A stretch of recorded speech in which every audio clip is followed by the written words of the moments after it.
Nakalabas na sa ospital ang isa sa mga rider na sangkot sa salpukan ng dalawang motorsiklo sa Naga City.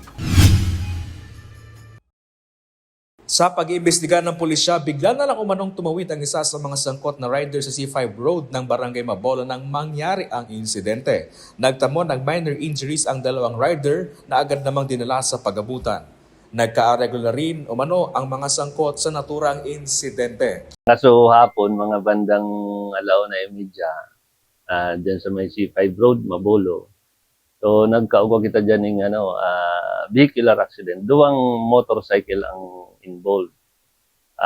Si Saro, pasiring sa Milaor. Si Saro, pasiring man duman sa Sabang. So ining pasiring sa Sabang, biglang nagluwas digdi sa lane kaining opposite na motorcycle.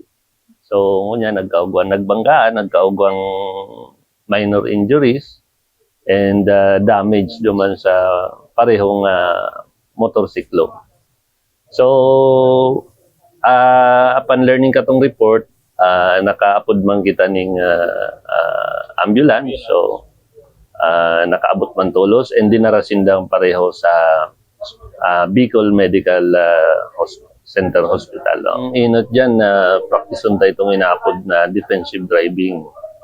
And siyempre, pag-iingat. And bago mabiyahe, i-check ang mga parts ng motor.